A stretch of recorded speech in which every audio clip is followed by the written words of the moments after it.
마을 앞 공터에 모여 매일 만나는 그 친구들,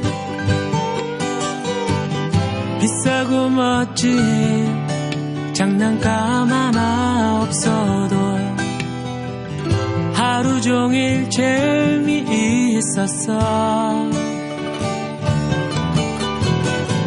좁은 골목길, 나지막한 비싼 언덕도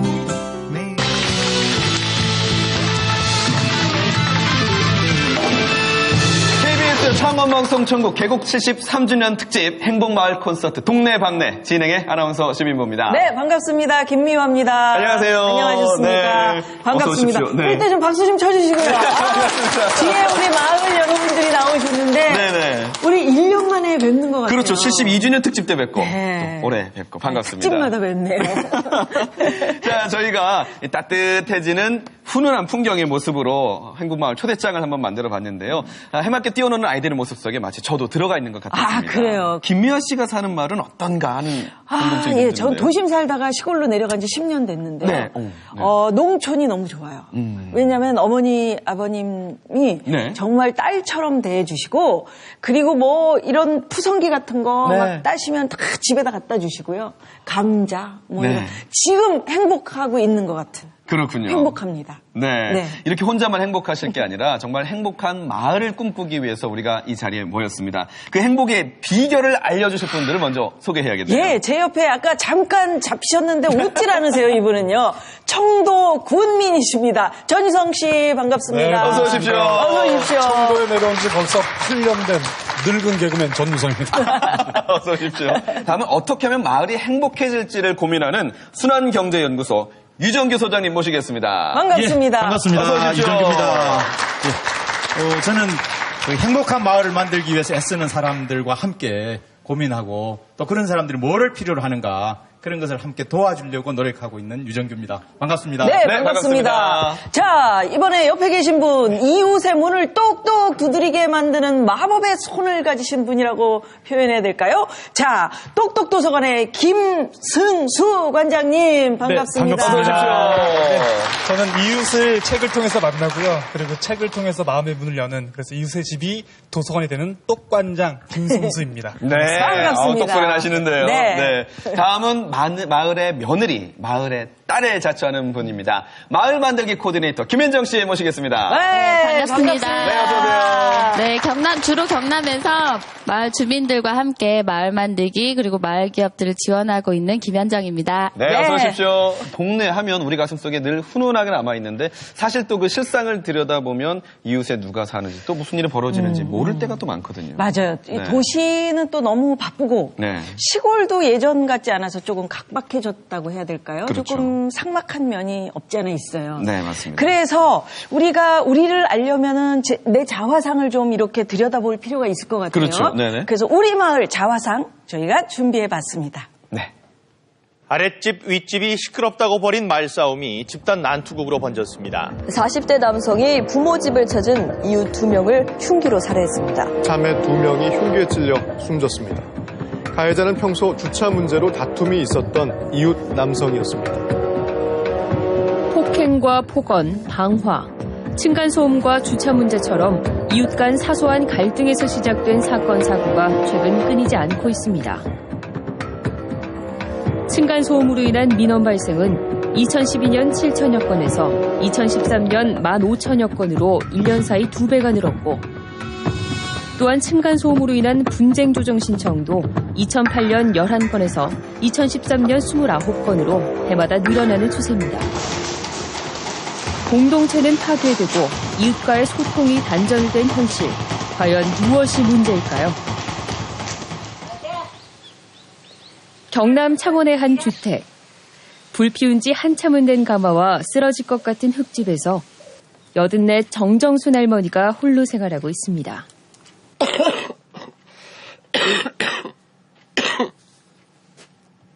어디 아프신 데는 없으세요? 감기가 들리고 막 나가 많으면 아픈 데서 없을 수가 있는 게요. 자식들이 있지만 다들 힘들게 살다 보니 할머니는 자식들에게 짐이 되기 싫어 이렇게 홀로 지내고 있습니다. 테레비 없지, 세탁기 없지, 그 세탁기 없고 여기 빨래 섞고 막 감기가 들리는 게. 테레비 안 보면 시청요금만 해도 그게거든. 그건 10만 원 된다는 게 1년이 뭐. 그거만 하면 내 쌀도 팔아먹을 수 있는 게라. 그런 계산하고 살고 있는 게. 같은 그런 거. 그 흔한 텔레비전도 세탁기도 없는 집. 할머니는 하루 종일 어떻게 지낼까요? 할머니의 동의를 얻어 관찰 카메라를 설치, 하루를 살펴보기로 했습니다.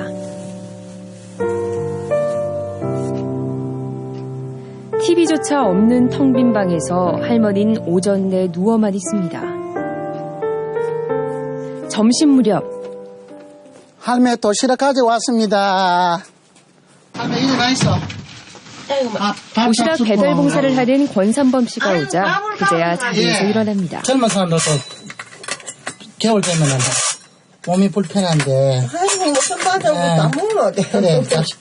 이날 할머니가 처음 만난 이웃입니다. 맨날 확인하고 그렇지. 약도 잡사야 됩니다. 도시락 배달 봉사를 하는 이웃이 돌아가고 그제야 식사를 하시는 할머니. 주말엔 이마저도 없습니다. 이게 오늘 첫 끼세요? 식사 처음 하시는 거예요, 오늘? 아침에 아침 안 먹다. 예, 점을.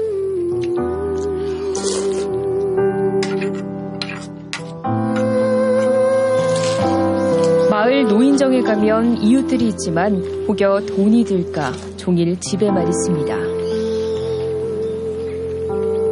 어머니 댁에 찾아오는 사람이 없으시네. 찾아오는 사람 아무도 없어요. 잠찌라 살 팽기 죽어보면 그게 제일 좋겠구만. 그게 그리 안 된다 이거. 그거 뺏기 손이 없어요. 그렇게 해가 지고 밤이 깊을 때까지 할머니의 집을 찾는 이는 아무도 없습니다.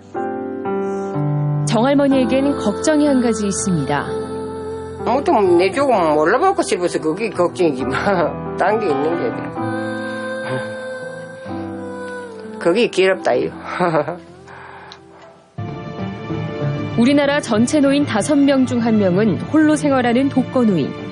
당장 사회적 보호가 없으면 고독서 우려가 큰 노인만 30만 명에 달합니다.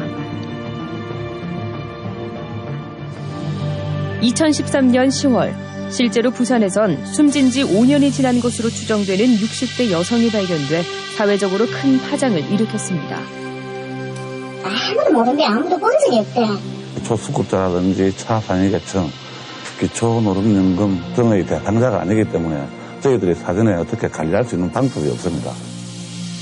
이웃의 무관심과 공동체 파괴로 한 해 평균 독거사는 12,000여 건, 5시간마다 1명꼴로 발생되는 셈인데요. 우린 왜 이웃의 죽음조차 알지 못하는 걸까요? 실태를 조사하기 위해 거리로 나섰습니다. 치매될 것 같아요.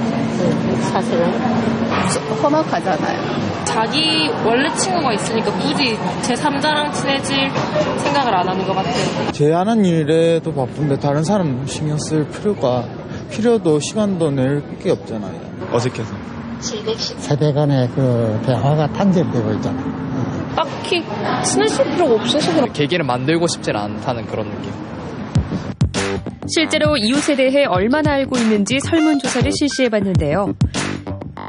이웃에 대해 알고 있다가 25.8%, 모른다는 의견이 74.2%로 높게 나타났습니다. 옆집에 누가 살고 있는지조차 모른 채 살고 있는 현실. 이대로 괜찮은 걸까요? 지금 우리가 화면을 봤는데 네. 남 얘기 같지가 않죠. 그죠?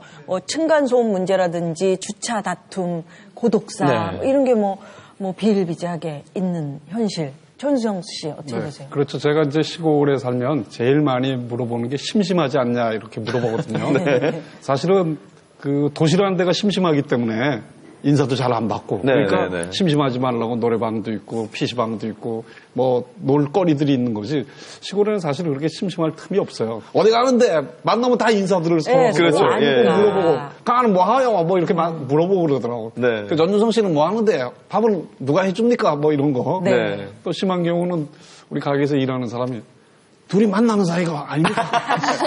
이런 것도 있으면서 관심을 이렇게 좀 어떨 때 지나치게 보여주는 게 그 도시와 시골의 다른 점이라고 저는 생각합니다. 네. 앞서 우리가 방금 그 설문에서도 봤지만 네. 이웃에 누가 사는지 아십니까? 모른다는 응답이 더 많았잖아요. 그러니까 네. 이 도시가 농촌보다 이 공동체 해체가 더 심각하지 않나 이런 생각이 드는데 김승수 관장님 네. 그래서 똑똑 도서관을 시작을 하셨다고요?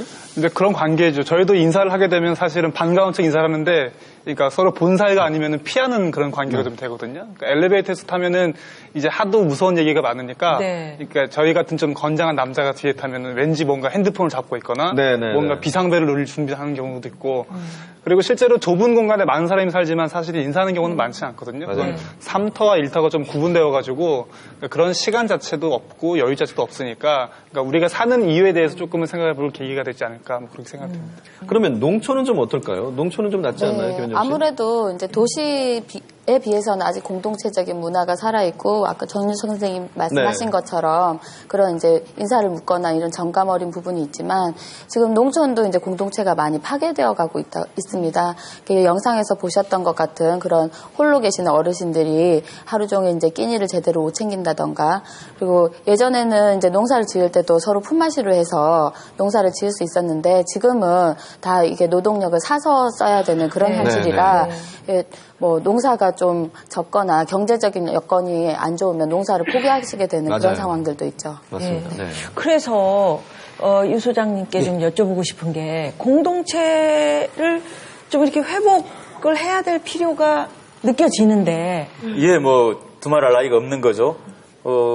아까도 나왔습니다만 이제 과거에 비하면은 이제 물질적인 풍요는 엄청나게 나아졌는데 반면에 양극화라든가 조금 전에 봤던 독거 노인 문제라든가 여러 가지 문제가 많이 발생한 거죠.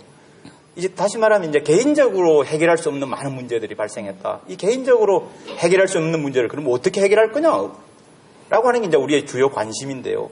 최근에 이게 이제 복지 관련해서 예산 축소니 여러 가지 말이 많습니다만 충남 서천의 어느 마을의 경우는 노노복지라고 하는 게 있습니다. 노노복지. 노인 조금 젊은 노인이 좀 더 연세가 많은 노인을 보살피는 거죠. 좀 젊은 분들이 조금 연세 많은 분들이 또 나중에 또 그분이 연세가 많아지면 또 젊은 분들이 그는 모시고 이게 노노복지라고 표현을 하던데요. 이처럼 이제 개인적으로 해결할 수 없는 문제가 점점 많아지면서 그것을 이제 공동체적인 그런 협동이나 또 상호부조를 통해서 해결해야 되고 따라서 이러한 공동체의 중요성이라든가 공동체의 복원을 내세우는 마을 만들기 이런 건 앞으로 더욱더 중요한 과제 이슈가 되지 않을까. 그렇죠. 지난해 저희가 72주년 특집할 때 웰컴 투 농촌에서 마을에서 모여 사는 어르신들에 대한 얘기를 우리가 했었잖아요. 그랬었죠. 그런데 이번에는 도심에도 불구하고 이웃에 누가 사는지도 잘 알고 낯선 사람이 오면 금방 또 알아챌 수 있을 정도로 이웃 사이에 돈독한 마을이 화제가 되고 있죠. 그래서 그런 마을을 행복마을이라고 부르는데 행복마을의 대표적인 사례로 꼽히는 마을입니다. 아마 소문이 많이 나서 아실 텐데 서울 마포에 성미산 마을이 있어요. 일단 한번 구경해 보실까요? 네.